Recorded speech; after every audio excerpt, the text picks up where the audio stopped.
What's up, you beauties? In anticipation of episode 30, I wrote a song to celebrate 30 episodes of Classroom Horror Stories. I will be playing the guitar for this song. Here we go.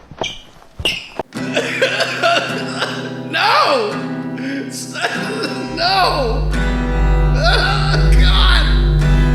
It's available wherever you listen to music. Yeah, so I think people are starting to kind of like ramp up the stories that they're telling. We used to get ones where we're like, when I was teaching, I had a kid cry in class and he didn't stop because he wanted to see his mom. And we would all sit back and be like, aw, that's adorable. And now it's like, my student tried to murder me with a knife in the classroom. We got 3 stories for you today. These are not good. Not a single one of them are good. They're actually all really bad. But listen, I want to give a quick shout out to everybody. You guys are tough. When there's something you all want, you don't play around. I think I said in like episode 15, halfway to where we are right now, I was like, if you guys really want this series to keep going, prove it. Go find some people, share the video to some people, subscribe, hit that little alert thing, comment, and you all wasted 0 time whatsoever getting right to it. It's honestly impressive. I'm not gonna lie. I am kind of impressed. And because everyone is going nuts every time I post one of these episodes, I'm unable to stop. So here we are, episode 30. Jesus, did I just hit puberty? I also want to take a minute to just say, what was I gonna say?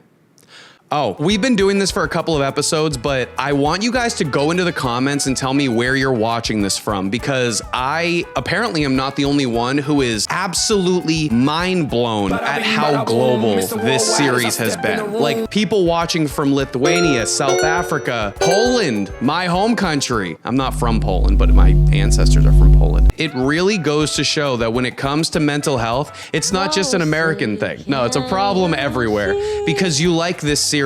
And anyone who likes this series has problems and should be investigated by the FBI. But I digress. A quick reminder, episode 28 is currently at, I believe, 30,000 views as of right now. If that gets to 100,000, I will have to do episode 31 dressed as Alexander Hamilton. Great. Fantastic. Great.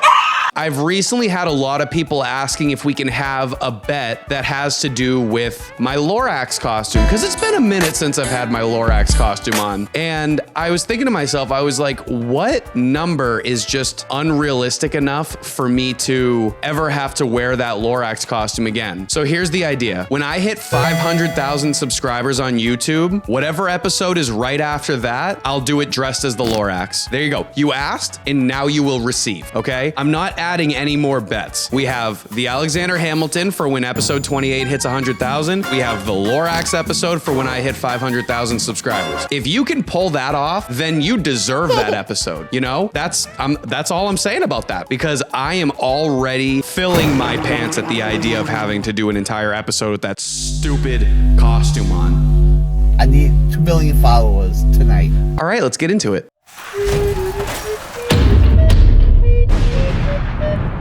Okay, we have our first story, and it's just called Frogs. Hate that.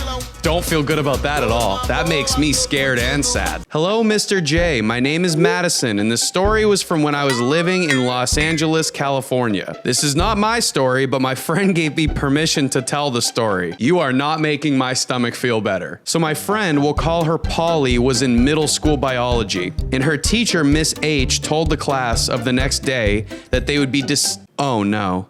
Her teacher, Miss H, told the class that they would be dissecting frogs. I never dissected frogs. We dissected worms.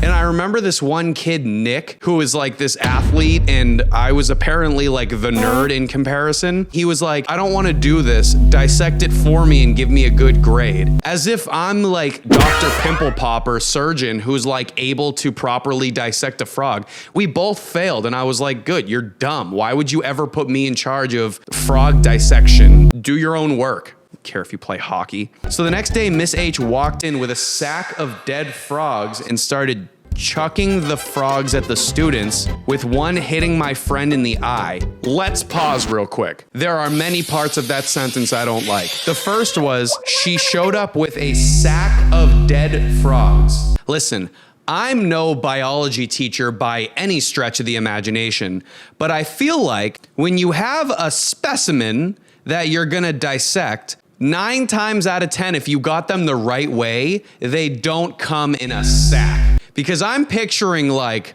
a sack, okay? And I'm starting to think Miss H spent the whole afternoon the day before by a lake, picking up frogs and putting them inside of the sack. And I don't know if this is like her project idea and the school was like, we don't want to fund that. And she was like, I'll do it myself. And the school was like, what do you mean? I'm almost positive that she should not be coming in with a sack of dead frogs. So the second part of this sentence I don't like is that she started chucking the frogs at the students, with one hitting my friend in the eye. Now, I tend to hyperbolize things, which means to make things more extreme than they actually are. And when you said she started chucking the frogs to the students, I thought you meant like she started, you know, just tossing them on the table in front of them so that you're ready to do your little experiment. Then you said it hit your friend in the eye. Not a doctor, but I feel like whatever rests on the skin of a frog, living or dead, is probably not good for the inside of the eye. Yeah, no. I mean, there are ancient legends that if you lick a frog, it can get you like incredibly, what's the word for this? In the middle of an interview. Tripping. Don't try that at home. But putting it in your eye, that is a different ball game. You're likely never gonna see out of that eye again. Does your friend wear an eye patch now, by chance? Just curious, just wondering. Arg. Okay. Once all the frogs were scattered all over the room floor, she told the students to fetch like they were dogs. Interesting. According to my friend, there were a lot of frogs and it took the kids a while to pick up all the frogs. By the time all the frogs were picked up, the bell rang and biology class was over. Miss H flunked the entire class, calling the assignment incomplete. Well, maybe it's because you're playing dodgeball with him, Miss H. What's wrong with you? One of the students went to the principal and told him everything that happened. She was fired and reported to the Board of Education, where her teacher license was revoked. Justice! Justice! I wish I didn't hold that as long as I did. I wish I had held that slightly for less time. That was embarrassing. I actually don't like that I did that, because it turns out it wasn't her first violation. Did this woman spend time throwing frogs at people? That could be fun. No, that wouldn't be fun. Stop it, Tyler, you dummy. Don't give in to those thoughts. I hope the story makes it in a classroom horror story episode. Thank you, beautiful, kind human. That's new. That's a new ending. Usually it's you fat, furry, orange, disgusting blob of grossness. Thank you. Thank you, Madison, for writing in. I appreciate that. Somebody take note from Madison. Not everybody needs to call me a fat orange Lorax. Jesus. All right, let's do another one. If you're gonna call me pressed, make sure you put D in front of it. My way. Please Or mute maybe your mic if you're not asking a question. Okay, well, that was terrible. That means we should probably read another one. That's what I think you guys sound like as you sit at home and you're watching this. I saw someone watching this on their television. When you guys put up Instagram stories of you watching my videos, first and foremost, I'm always gonna repost them on my story because that's hilarious. But some people literally watch them on the television as if you need this face on the big screen.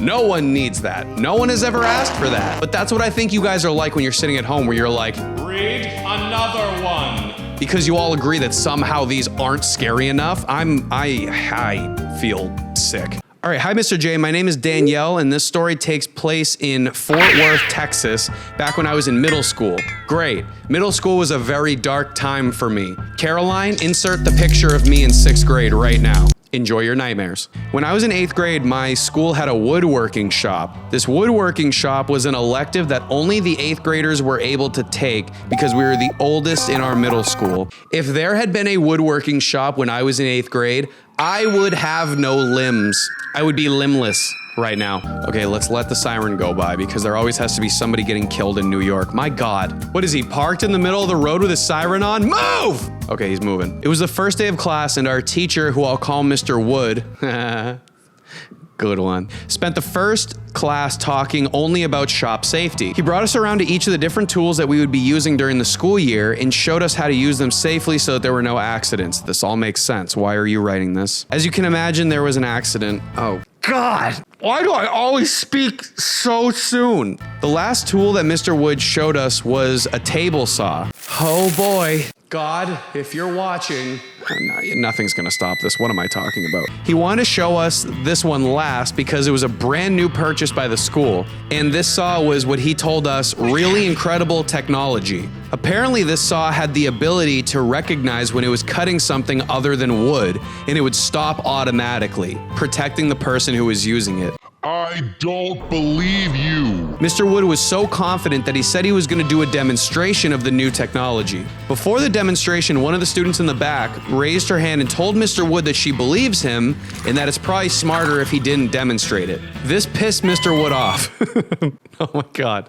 Men are so stupid. Mr. Wood went on to tell the student and the rest of the class that this is the problem with our generation, that they don't believe in progress. Oh boy. And this is why they'll never be successful. Jesus Christ. Oh man, you deserve it now. I don't know. I think I know what's gonna happen, but like, you're gonna deserve this one now. After that, Mr. Wood proceeded to cut off 4 of his fingers in front of the class. Oh my God. Oh, I love karma. Oh, I love karma. Oh my God. He must have struck an artery or something because he literally coated the entire audience of students in blood. Great, can't wait to switch electives. It was like something out of Terrifier 3. Damn. I don't know if you've seen Terrifier 3. If this was like Terrifier 3, that's not good. Mr. Wood, you're gonna have to switch careers. Maybe you can be like a mime or like a trap.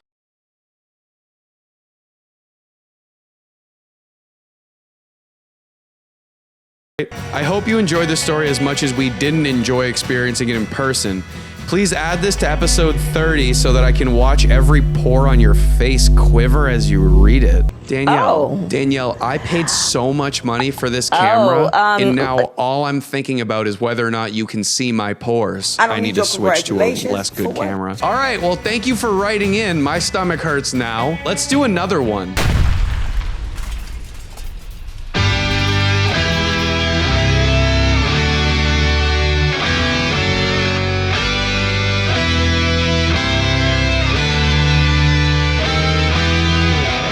All right, this one is called Student Steals a Bus and Then Crashes. So this one should be a real mystery about what goes down. And if this is real, I'm gonna be deeply upset. Hi, Mr. J, my name is Jess. I love the content and it makes me think about all the crazy stuff that went on in a small country town in rural Western Australia. Global! We are global! Global! We are global! Global! You don't know what global means? This is global. I also hate that I did that, so don't worry, it's not just you. Our local school went from kindy to year 10. Oh, you guys call it kindy? I'm gonna start calling it kindy, and people are gonna think I'm insane. In year 10, we all get to go to Perth, which is hours and hours of driving away, to do work experience in a city business for 1 week. We were staying in what was like an Airbnb. There were only 6 kids in our year 10 class and 2 teachers.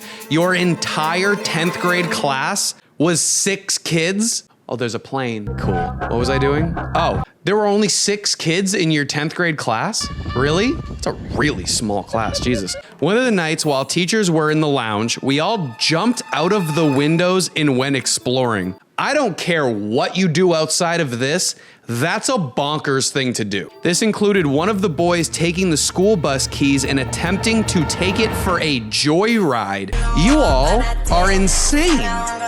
Insane. That makes There's only up from here. No way. However, he got overwhelmed the minute he pulled out on the main road and took out a bus shelter. What is a bus shelter? Bus shelter. Here we go. Oh, it's a bus stop. He took out an entire bus stop? Holy crap. Wait, where was the story? Where's the story? There we go. He took out a bus shelter, so he crashed the bus is what you're saying. The teachers came out to see what the noise was and we all got busted. Yeah, homie took out a bus stop. You're gonna get in trouble. The boy in the bus's parents were called and they had to come collect him the same night. They drove hours to Perth to collect him that night? Jesus. The rest of us were made to clean the bus and we're all on thin ice for the rest of the term. Why did you have to, well, I guess you did sneak out. Yeah, you snuck out of the window. That's also just super not allowed. The boy was suspended and his parents paid for the damage to the school bus. Ugh. This story is still told every year as a don't screw up lesson. This was in 2010 when I was 15. Keep the amazing content coming, Jess. Jess, I don't do anything here. The content that you all like is solely based on you all sending me crazy stuff. Meanwhile, all the teachers are trying to like sneak in like an alcoholic beverage to cool off after a long day. You guys are hijacking a school bus and taking out bus stops. No, that's... I want to go to Australia. Hey guys. If I came to Australia, would somebody house me somewhere? I feel like I'd have fun in Australia. I also have a lot of followers in Australia, so we might do well. All right, well, Jess, thank you for here, and I think that that's pretty sick. Thank you for subscribing. Thank you for clicking the little alert thing. If you don't click that little alert thing, can you click that for me? Because I think that YouTube likes when people do that, and I need to appease my overlords that are YouTube. Click that little alert thing so that you can see whenever I post. Comment where you're watching this from. This one is 3 stories. Let me know if this is a good amount of time, because I'm trying to work with fun stories, but also enough watch time where all of like these ADHD stricken children like me can watch the whole thing through. What's up, baby? So let Come me here. know. Is 3 the sweet spot? Do we want more? Do we want less? Episode 30, guys. What the hell? You didn't hold back on this one at all. I will see you all very soon. Thank you for joining. I'm gonna go take an SSRI. Hi guys, I also completely forgot to add, each week we're gonna shout out one subscriber who comments under the last episode. So go subscribe to this account, make sure you go send them some love, subscribe, comment, so you can be the shout out for the next episode. See ya.